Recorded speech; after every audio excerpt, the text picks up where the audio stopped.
Bonjour à tous, Patrice Talon, l'homme de la Renaissance du Bénin, Patrice Talon, le plus grand bâtisseur de l'ère post-indépendance du Bénin, Patrice Talon, l'homme d'une révolution silencieuse, Patrice Talon, l'homme qui aura finalement vaincu la fatalité du délestage. Il s'agit là de quelques morceaux choisis dans le discours des maires à l'occasion de la tournée nationale qu'effectue le chef de l'État depuis le 12 novembre dernier. Vous l'avez sans doute deviné, sur cette émission, nous parlerons dans un premier temps de cette tournée qu'effectue Patrice Talon par voie de terre à travers tout le pays. Et dans un second temps, nous évoquerons la politique énergétique du Bénin sous l'administration Talon. Pour en parler, nous recevons sur ce plateau M. Charles Daquet. Bonjour. Bonjour, monsieur le journaliste. Vous êtes expert en gestion et spécialiste surtout des questions énergétiques. Merci d'avoir répondu à notre invitation. Merci. Je vous interroge ce matin avec mon collègue Landry Breton. Bonjour. Joël, bonjour. Chers amis téléspectateurs, bonjour. Internautes, bonjour. Vous avez compris, le décor est planté. Nous parlerons de la tournée du chef de l'État. Nous parlerons aussi des questions énergétiques avec M. Charles Daquet. Bonjour. Bonjour, monsieur le journaliste. Je crois que vous avez aimé le plateau sur lequel nous avons invité ce matin. Merci beaucoup parce que vous avez des talents pour détecter des éléments inconnus dans l'ombre. Merci beaucoup. Nous allons entrer dans le vif du sujet, Joël, si tu le permets, très bien. Le chef de l'État a démarré depuis quelques semaines déjà une tournée dans tout le pays. Et vous, qui êtes membre, comme l'a dit Joël, membre fondateur de l'Union progressiste, acteur politique de notre pays, et comment est-ce que vous appréciez cette tournée et vous profiterez pour nous dire, puisque vous êtes de la région de Koufo, et comment est-ce que le message est passé de ce côté-là? Merci, monsieur Landry. Et je pense que le chef de l'État est un homme discret et il est important quand même qu'après 5 ans, il faut rendre compte. Lorsque on vous demande un service, on vous confie une mission, vous avez l'obligation de rendre compte. Alors après ces quelques années à la tête du Bénin, il a le devoir de rendre compte à son peuple, au peuple béninois. Alors par rapport à ça, il doit faire une tournée pour dire pendant ces 5 ans, les 5 ans qu'on lui a confiés, ce qu'il a pu faire aux Béninois. C'est ça l'objet principal. Et moi, je trouve que c'est nécessaire que lorsque vous avez une mission, vous avez le devoir de rendre compte. Et c'est à cet effet que c'est normal que le chef de l'État puisse rendre compte à son peuple. Par rapport à ça, voilà. Et Diakotomé, et Azové, Klekame, on accueille le chef de l'État. Le message est-il passé de ce côté-là? Est-ce que la population est satisfaite puisque vous vivez avec la population et vous êtes aussi proche du chef de l'État? Mais on a suivi les choses de près dans le Koufo surtout, où nous faisons partie des gens qui animent la vie politique, mais dans la discrétion. Et le chef de l'État a un devoir vis-à-vis du Koufo et il a révélé. Alors, il a dit clairement que le Koufo a besoin de beaucoup de choses. Et il a pu détecter ce qui est essentiel, ce qui a été fait. Dites-nous quelles sont ces choses. Ce qui a été salué, c'est les stades. Parce qu'on ne pouvait pas penser que dans le Koufo, on pouvait avoir des stades de jeux, de football, construits de tout. Ça fait la promotion des jeunes du Koufo. Donc ces stades sont presque terminés et il y a encore des actions, surtout la connexion vers Lalo, la commune de Lalo, où il y aura un grand pont qui sera construit, mais il reste encore les déviations, les voies où toutes les promesses ont été faites. Principalement à Diakotomé, tout a été au point où même là où il a été reçu, la maison des jeunes, et je pense que ça doit être libéré sous peu. Et voilà, dans les prochains jours, les actions qui restaient à poser dans le Koufo sont déjà programmées. Alors, exprès, monsieur Charles Daquet, je vous ai suivi. votre discours a été dominé par le temps futur. Et d'ailleurs, le chef de l'État, Adjako Tomé, dans le COUFO en général, a fait savoir que le COUFO a besoin de beaucoup d'infrastructures socio-communautaires. Alors, ce n'est pas un secret de polichinelle que, au sein des acteurs politiques dans le COUFO, on s'accorde sur le fait que la première phase d'exécution du programme d'action du gouvernement n'a pas suffisamment impacté le COUFO. Alors, est-ce que ce n'est pas des points de frisson? Est-ce qu'aujourd'hui, la connexion reste établie entre le chef de l'État, les acteurs politiques et la population qui sont à la base? Merci, monsieur le journaliste. Mais ce qui est important à dire, c'est que le chef de l'État a dit certaines choses que les Béninois n'ont pas pu décrypter. Alors, par exemple, il a dit le PAG a été intitulé Bénin révélé. Il faut savoir que lorsqu'on dit Bénin révélé, la Chine n'a pas été révélée en 5 ans. La Chine a été révélée en 30 ans. Alors les États-Unis, l'Allemagne, la France ont été révélés en 30 ans. Et il dit que le PAG, c'est Bénin révélé. Ça dit beaucoup de choses.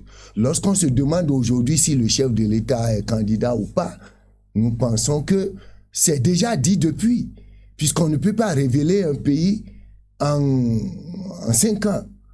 Et deuxième chose, le chef de l'État a déclaré que lui, dans le bon sens, il ne laissera pas d'éléphant blanc. Ça veut dire que tous les projets entamés seront achevés sous son mandat. Alors, il y a des projets qui doivent durer de plus de 5 ans. Par conséquent, se poser la question de savoir si le chef de l'État est candidat ou pas, ce n'est plus une question à poser. Ça veut dire que les actions qui restent à mener, surtout dans le COUFO, sont déjà programmées et seront exécutées. Très bien. Alors, nous allons cette fois-ci ouvrir le chapitre du décryptage des propos tenus ça et là par Patrice Talon. Il n'a pas manqué également de tenir les mêmes propos dans le COUFO. Pardon, réconciliation, culture de l'excellence, renaissance, en tout cas, reconnexion avec les vertus. Et il faut donc cesser la prévarication, le détournement des fonds publics au Bénin. Que dites-vous de ce récipient de propos que le chef de l'État est allé servir aux populations? Merci, monsieur le journaliste. Il faut pouvoir connaître l'homme. Et nous avons constaté que pendant longtemps, il n'a pas été un acteur politique opérationnel. C'est pourquoi aujourd'hui, on n'arrive pas à le connaître, à le comprendre. Mais ceux qui sont proches de lui savent ce qu'il veut faire et ce qu'il sait faire. Par conséquent, ce qu'il dit, dans ce sens, ça veut dire que c'est des trucs qui sont... il est un homme discret, mais qui est dans l'action. Et moi, je pense qu'aujourd'hui, tout ce qu'il est en train de dire, c'est des trucs pratiques, c'est des choses pratiques, parce que lui, il est dans l'action et non dans le verbe. Il fait et vous constatez. Alors, par conséquent, je pense que tout ce qu'il est en train de dire, c'est que les Béninois vont constater. La preuve est qu'aujourd'hui, lorsqu'on circule dans Cotonou, vous allez vous perdre. Il y a des vents, on a connu Cotonou. Mais aujourd'hui, tu vas prendre des vents et puis tu ne sauras plus là où tu es. Donc, il va petit à petit révéler le Bénin. Et c'est en ce sens qu'il est en train de parler de cette manière. Et moi, je pense que les Béninois auront le temps, l'occasion de le connaître et de le voir faire. Alors, il va mettre le Bénin sur les rails. D'accord. Il a demandé pardon et il demande pardon. Il veut que les gens se réconcilient. Il veut que le peuple soit uni derrière lui pour l'amener à finir correctement son mandat en cours. Et si il devrait être candidat, qu'on puisse continuer à lui donner cette caution-là pour pouvoir développer le pays. Qu'est-ce que vous pensez de tout cela? Non, je pense que la question d'être candidat ne se pose plus. Et moi, je pense que tel que c'est un homme qui ne parle pas beaucoup, il est candidat. Et par rapport à ça... C'est vous qui le dites? Mais je l'ai démontré. Ok, allons-y. Par le fait qu'il ne doit pas laisser de la réconciliation. Okay, Donc la réconciliation, c'est que lorsque tu es père de famille, vous avez le devoir de réconcilier le peuple. Vous avez le devoir naturel de dire au peuple, quelles que soient les conditions, s'il y a une fourmi qui pique quelque part, c'est votre responsabilité qui est engagée. Qui est engagée. C'est par rapport à ça que lui trouve que tout ce qui se passe au Bénin aujourd'hui, tout le monde ne peut pas être content. Il a le devoir de demander, mon cher peuple, vous avez le devoir de pardonner. D'accord. Parce que nous voulons aller loin. D'accord. Nous allons peut-être clôturer cette partie politique avec la démission au sein de l'Union progressiste. Le président Amoussou Bruno, qui est l'un des leaders de ce parti, a su juguler cette crise-là. Vous qui êtes membre à l'interne de ce parti, dites-nous qu'est-ce que ça vous fait ou quelle appréciation vous avez de cette crise naissante étouffée. Je vous remercie, monsieur le journaliste, et je pense que cette question, mais le président Bruno Amoussou, ceux qui ne le connaissent pas peuvent quand même douter de sa compétence de gérer les crises. Depuis la base, il a été le modèle, il a été notre modèle, nous on l'a suivi, on continue de le suivre.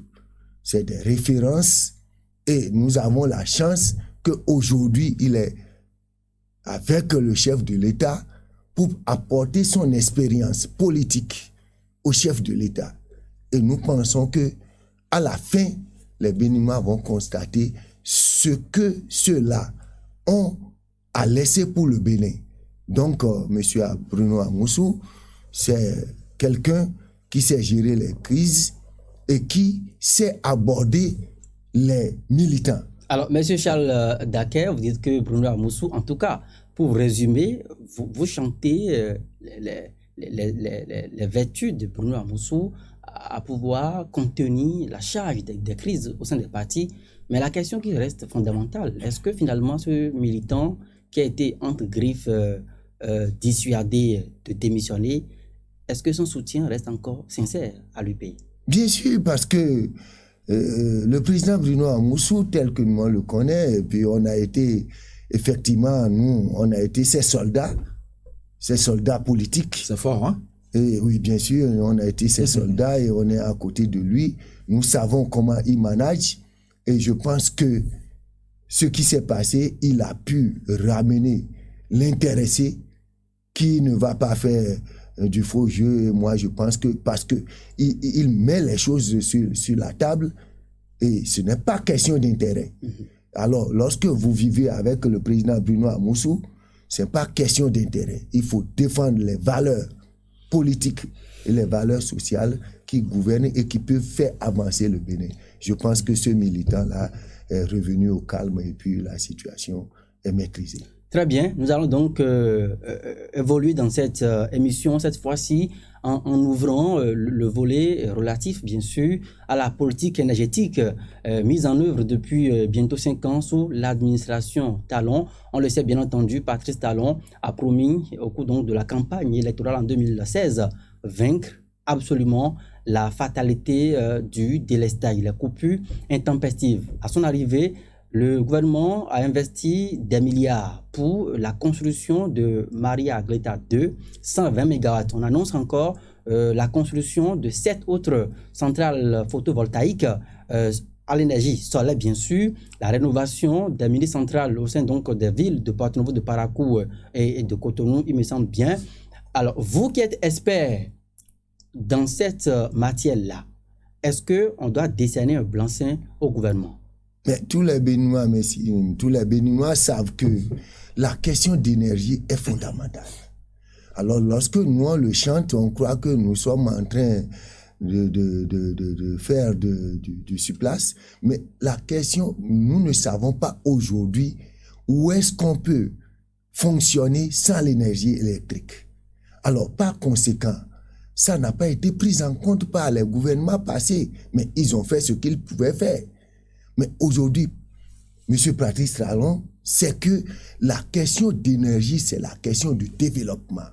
Même le numérique, même l'agriculture a besoin de l'énergie électrique.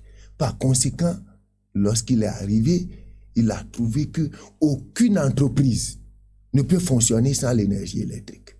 Alors, par conséquent, il faut finir avec le délestage, où la SB2E, qui gérait la distribution de l'énergie électrique, a été baptisée en état. Ça veut dire que vous avez l'énergie, dans quelques minutes, ça se coupe, et après, ça revient, ainsi de suite. Sans compter les conséquences néfastes pour les populations. Il dit non, il faut arrêter. Il a pris les mesures exceptionnelles. Et aujourd'hui, il s'en va vers l'autonomie du Bénin en matière énergétique. Et les preuves sont là. Ce n'est pas, il faut parler, il faut faire du chantage, il faut la pratique. Donc, M. Patrice Talon est dans la praticabilité. Et comme nous, on est là, non seulement il y a la production qui est en train d'être installée, mais la distribution, la SB2E, est en train d'être réformée pour que les populations aient satisfaction, aient de l'énergie chez eux à tout moment et 24 heures sur 24. Oui, des mesures ont été prises, vous l'avez dit. La SB2E aujourd'hui commercialise mieux l'énergie électrique, l'autonomisation dans ce secteur, mais il est souvent reproché au gouvernement actuel la gestion déléguée, où ce sont des Blancs, on ira comme ça terre à terre, et qui aujourd'hui gèrent. Vous qui êtes un expert en énergie, pensez-vous plutôt que cette gestion-là est-elle maîtrisée de nos jours? Mais, monsieur le journaliste, merci beaucoup. Je pense que monsieur Patrice Talon, s'il n'existait pas, il fallait l'inventer dans ce domaine. Parce que moi, j'ai compris qu'il a le talent de pouvoir détecter les talentueux. Par conséquent, la gestion déléguée qu'il a choisie, c'est une méthode excellente. Parce qu'aujourd'hui, nous retrouvons que par le passé, les consommateurs, les clients de la SB2E retrouvent aujourd'hui une satisfaction. Où, lorsque la SB2E, en moins d'un an, confiée à une société Manitoba qui a été choisie par appel d'offres, mais je vous dis qu'ils ont l'expertise de gérer la distribution de l'énergie électrique. Ils ont l'expertise de savoir que le client est roi. Nous, par le passé, on le chantait, c'était un slogan, le client roi. Mais vous savez, tout le monde est consommateur de l'énergie électrique, mais les désagréments que nous avions par le passé, aujourd'hui, les gestionnaires délégués mettent le client au devant de la gestion. Ça veut dire que le client est effectivement roi. Donc, ils font tout pour que les clients de la SB2E aient l'énergie électrique en continu et disponible et de bonne qualité. Et je pense qu'en un an, ils ont redressé les comptes de la SB2E qui étaient quand même de façon, les bilans étaient négatifs, mais nous avions présenté des bilans positifs. Ils ont, pour le moment, fait l'expertise. Ce que nous, on tentait de faire, mais aujourd'hui, en moins d'un an, ils ont pu le faire.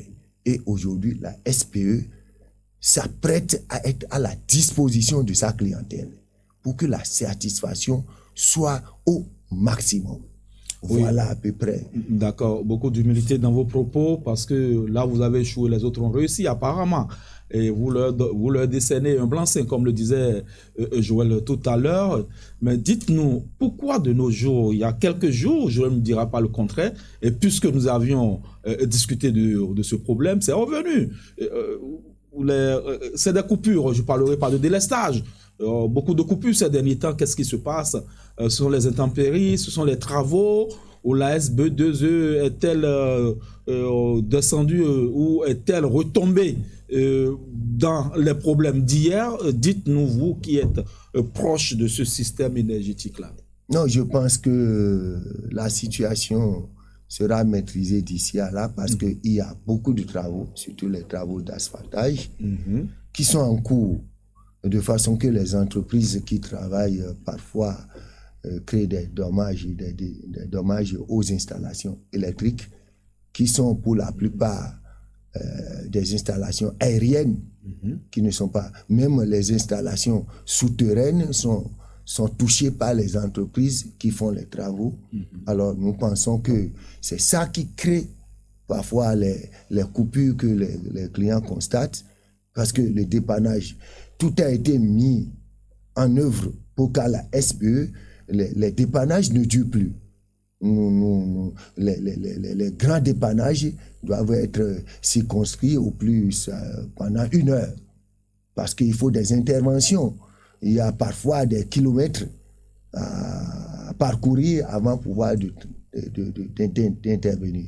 Donc je pense que c'est ça qui crée quelques coupures que nous observons actuellement, mais qui parfois ne sont pas de longue durée. Alors, monsieur Charles Daquer, le chef de l'État, fin novembre dernier, en tournée dans le Koufo, a eu le sens de la modestie en reconnaissant quand même que, malgré que le Bénin fait des efforts en matière de production de l'énergie, qu'il n'en demeure pas moins que les coupures continuent. Il a remarqué quand même que les transformateurs, les connecteurs, les fils, tout ça là est tombé en obsolescence. Alors, que faites-vous, vous, en tant qu'expert? J'imagine que, en tant qu'expert, vous êtes encore au cœur de ce système énergétique-là, vous êtes proche du gouvernement et tout ça. Que fait le gouvernement concrètement pour la maintenance du réseau de transport de l'énergie électrique vers les populations? Oui, merci bien. Nous pensons que les choses sont déjà mises en marche. Ça veut dire quoi? Je ne vous dévoile pas le secret, il y a le MCI qui est là pour rénover le réseau de la SPE. Et c'est en cours. Les travaux ont démarré petitement et ça ira à grande vitesse. Tout le réseau, par exemple, de Cotonou et de Calavi et environ, sera rénové, sera réformé. On va reprendre tout le réseau pour que les clients auront la tension normale. Et cela dans tout le pays, où les extensions d'énergie iront vers la population. Donc par rapport à ça, c'est déjà en cours. Le financement est obtenu. Le MCI a déjà les fonds disponibles. Il ne reste que des questions de procédure pour aller vers l'amélioration totale. Très bien.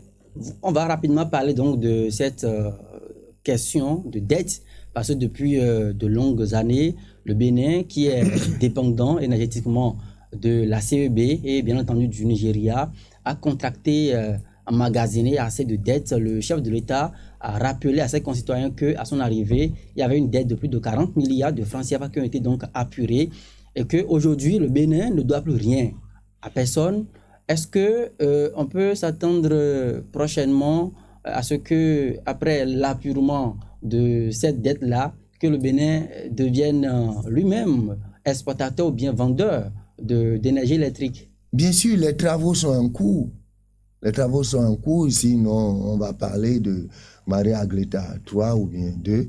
Si nous disons que l'autre était un éléphant blanc, bien sûr, c'est là. Donc, avec ça, et tous les projets, surtout de l'énergie renouvelable, qui sont en cours au ministère de l'énergie électrique, sous la gouvernance du ministre en question, qui maîtrise bien le domaine. Jean-Claude Oussou, je pense qu'il maîtrise bien. Les projets sont là et qui sont en cours. Dans l'ombre, il n'y a pas de publicité autour.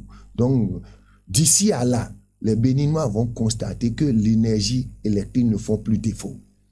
Parce que la SBE également ne fait plus de l'harcèlement au niveau des clients. C'est partenariat, client-fournisseur. Ça veut dire que les pratiques que nous avions dans le temps, j'en suis acteur, où tu es là, on vient te couper parce que tu dois, ce n'est plus ça. La SBE va aujourd'hui vers un client, vers la négociation, pour que les clients aient la disponibilité. Donc, la question d'énergie sera réglée définitivement et les entreprises vont prospérer. D'accord. Il n'y aura pas de publicité autour des projets, mais le consommateur lambda, le consommateur final de cette énergie que vous vendez, que vous nous proposez, veut savoir quelles sont les perspectives pour lui dans les années à venir? Est-ce qu'on aura moins, le kilowattheure sera moins payé? Est-ce qu'on aura des allègements? Est-ce qu'on aura des facilités? On en a déjà à consommer parce qu'aujourd'hui, il faut reconnaître quand même que le courant n'est plus en discontinu. Nous l'avons. Mais est-ce que pour les jours, les mois, les années à venir, le consommateur final peut espérer vivre, jouir de cette énergie comme dans les autres pays qui sont des pays producteurs de l'énergie? Bon, je pense que tel que nous connaissons le président Patrice Talon, son souci premier, c'est comment faire pour alléger la vie des populations. Et moi, je pense que on le connaît sur ce plan-là, comme un homme social. Et d'ici à là, lorsque je vais prendre un petit exemple, lorsqu'on est en train de tracer une voie, de faire une voie, il y a de désagréments aux populations. Nous souffrons beaucoup. Mais lorsque la voie est terminée, je pense que nous roulons facilement. Nous avons la facilité de rouler sur cette voie. C'est à peu près la même chose. Aujourd'hui, on est en train de faire tout possible pour produire de l'énergie électrique par nous-mêmes. Au début, ça va être un peu difficile. Mais au finish, vers la fin, je pense que l'énergie va coûter moins cher au Bénin. Parce que ce sera notre propre production. Et il est en train de choisir les méthodes pour pouvoir amoindrir les coûts. L'énergie électrique à moindre coût. Donc, les centrales qui sont en train de construire, ce ne sont pas des centrales qui vont produire de l'énergie à coût élevé. C'est ça. Donc, au début, ça va être un peu difficile, mais à la fin, le consommateur final trouvera satisfaction. Les perspectives sont heureuses alors? Bien sûr, bien sûr. D'accord. Alors, Monsieur Charles Daquel, nous n'allons pas sortir de cette émission sans pourtant évoquer ce que je pourrais appeler une brouille dans le secteur de l'achat en ligne des unités de recharge pour les compteurs à 4 notamment. On a entendu dernièrement la SBE se plaindre d'une défaillance dans le système avec le contrat qu'il a eu à contracter, bon, tout au moins avec les réseaux de téléphonie mobile. Qu'est-ce qu'on doit retenir? Est-ce que le consommateur final peut continuer par recharger son compteur à 4 depuis sa maison, puisque à l'horizon se pointe une rupture de contrat entre la SB2E et les opérateurs de téléphonie mobile? Donc, je pense que c'est les réformes qui sont en cours actuellement à la SB2E. Et sur cette question, c'est des contrats qui ont été signés avant l'actuelle équipe de la gestion déléguée. Et je pense qu'ils sont en train de mettre en place des dispositions pour revoir les choses, pour que le consommateur soit bien servi. Alors, par conséquent, il y a un nouveau directeur de l'informatique qui doit se charger de cette question. Parce que les trucs par le passé, les contrats ont été signés, je ne dirais pas, il n'y avait pas des experts appropriés pour le suivi. Mais aujourd'hui, ils sont en train de revoir les choses et je pense que d'ici à là, les consommateurs seront satisfaits par rapport à l'actuelle équipe qui est en train de mettre en place tout pour donner satisfaction aux clients. Et nous sommes en train d'aller vers le fait que aucun client ne doit plus passer plus de 10 minutes à la SBE, quel que soit ce qu'il veut faire. Même si pour payer ses factures, ça va aller très vite pour que nous ne perdions plus de temps à la clientèle. Nous sommes à la fin de cette émission. Vous avez un mot de fin pour que Joël puisse clôturer? Merci beaucoup. Et ça se passe très vite. Oui. Et nous vous remercions de cette invitation pour vous dire que c'est quand même intéressant de dire que je voudrais appeler tous les Béninois à la patience et à suivre le chef de l'État pour que ce qu'il a donné au peuple béninois, les autres l'ont donné, il aura le temps de nous laisser cet héritage. Parce que c'est un monsieur qu'il faut suivre de près et qui sait là où il va et qu'il aura. Donc, je demande aux Béninois de garder la patience pour voir les résultats palpables que nous aurons. Et j'espère que l'hôpital de référence, ça va être construit et nous ne serons plus en mesure d'être évacués à l'extérieur pour peut-être des résultats négatifs. Ce sera nous-mêmes. Et je pense que c'est un appel que je lance, et surtout aux militants de l'UP pour les échéances à venir, de se mobiliser pour que nous ayons tous les résultats qu'on a dû avoir et dans le temps, et que le Bénin fonctionne avec les grands électeurs. Merci beaucoup. Merci donc à vous, monsieur Charles Daquet. Héritage de Patrice Talon à léguer absolument à la postérité, vous l'avez dit. Merci à vous, Charles Daquet, expert en gestion et spécialiste des questions énergétiques. Merci à vous, Landry Weto. Merci, Joël. Et c'est la fin de ce numéro de votre émission Diagonale. On se retrouve très prochainement.